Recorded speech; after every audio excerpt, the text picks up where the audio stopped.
Nous étions en finale, mais l'équipe de Thiès a été éliminée en face. Nous n'avons pas de moyens aussi, nous n'avons pas de président, parce que disons que ce sont les présidents qui peuvent faire certains financements. Thiès alors qu'on n'a pas encore de président. Il n'y a pas de subvention. Il n'y a pas de subvention.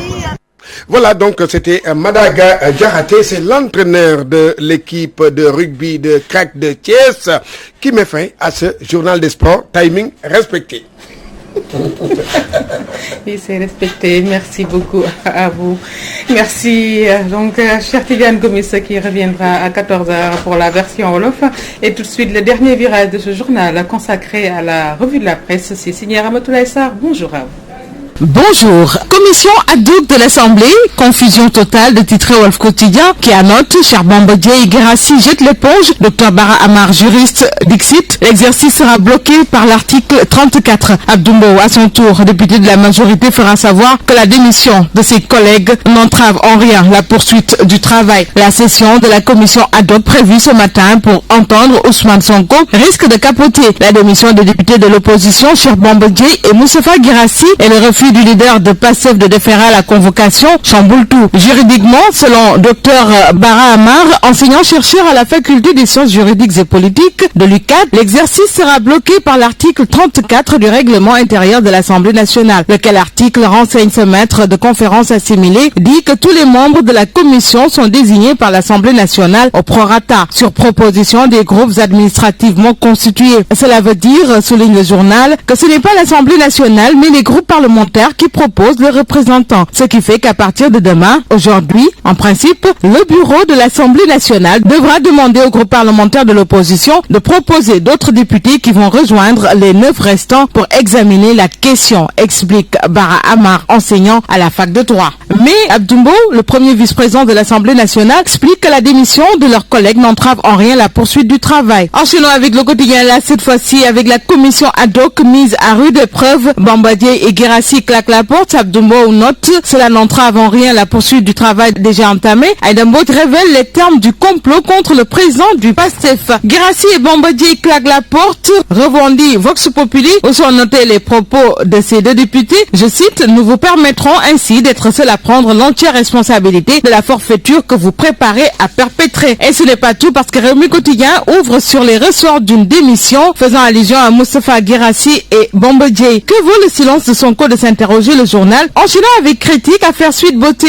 audition avortée d'Ousmane Sonko, le dossier en phase de turbulence. Les avocats d'Adji Sarr montent au créneau. En ces termes, Ousmane Sonko n'a pas plus de dignité et de droit qu'Adji Sarr. Thierno Lo invite à ce que le droit soit dit. Affaire Sonko, levée de l'immunité parlementaire, parlons-en toujours avec le quotidien du groupe Avenir Communication qui informe qu'il s'agit là d'une politique du siège vide. Guérassi et Bambadier démissionnent de la commission ad hoc. Abdoumbo, cela n'aura aucun impact. La SMS qui dérange, l'autre titre de 24 heures où Aïdambo note qu'on a envoyé par erreur ce SMS à un des avocats d'Ousmane Sonko. Et c'est bien le SMS qui avait planifié la stratégie qu'on avait élaborée contre Ousmane Sonko. Il est bel et bien dit, DSK, on va le traîner dans la boue, mais pas de condamnation, car ça risque de chauffer le pays. L'affaire Ousmane Sonko est un complot politique très mal ficelé et ce complot va se craqueler. Je crois qu'Ousmane Sonko ne sera pas condamné, même s'ils ont mobilisé tous leurs amis pour le trouver des pièges à conviction. Restons sur ce chapitre avec les Échos. Semaine décisive pour le leader de PASTEF et certains de ses proches. Sonko, Patricia et Biram Souley face à leur destin. Note le journal qui revient sur les propos de maître Abou Djalikan, avocat de Adji Sarr, qui déclare qu'ils sont confiants et qu'ils ont toutes les preuves. Devant le juge, la personnalité de Ousmane Sonko n'aura pas son pesant d'or. Et nous passons à l'évidence où Antoine Diome bande les muscles. Affaire Sonko Adji Sarr, sécurité intérieure, interdiction formelle de vente de carburant au détail. Le coup de saisie, un arsenal d'armes blanches dans l'espace universitaire. La Tribune, dans la même foulée, rebondit. Affaire Sonko Adji Sarr, Adama Faye tire sur les politiciens. Celui qui n'a jamais fauté jette la première pierre. Et on enchaîne avec Sud Quotidien. Cette fois-ci, accusation situation de recours à la torture dans les lieux de détention entre déni et menace, le titre du journal qui annote un bras de fer ouvert entre société civile, activistes et police. UCAD, une chaire à vif, informe l'Observateur ce matin par rapport à la violence qui devient matière à traiter à l'université. Révélation sur une perquisition menée par 76 agents du COUD, des étudiants surpris dans leur sommeil, des armes sous le lit, des velléités de résistance au pavillon F et B. Le quotidien, dans le même sillage, revient. Université Cheikh Anta Diop, de lieu de savoir en champ de guerre. Libération, cette fois-ci, Barça ou le Barça. Plusieurs mois après le chavirement d'une pirogue au large des Almadies, capitaine entre guillemets Pambang arrêté. Il était déclaré mort depuis fin octobre. Le capitaine entre guillemets dont le chavirement de la pirogue avait fait au moins 31 morts, préparait un autre voyage avec 80 candidats à partir de Kafountine. Et nous passons au quotidien Le Soleil, qui ouvre sur un registre tout autre, celui de la Covid-19. Abdoulaye Diouf Sarr, ministre de la Santé et de l'Action sociale, dixit: tous les Sénégalais qui le désirent seront vaccinés avant 2022. Le président Macky Sall se fera vacciner parmi les premiers. Un vaccin, 1000 questions. L'autre titre de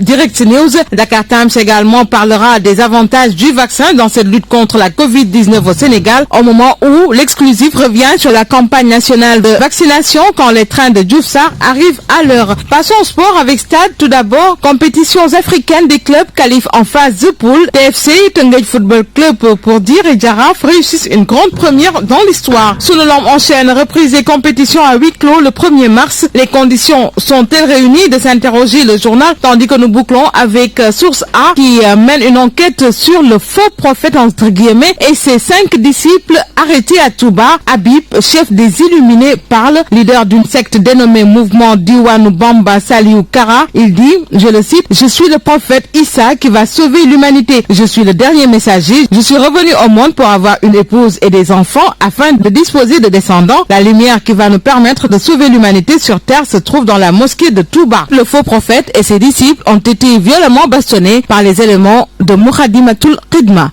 Bonne lecture à tous.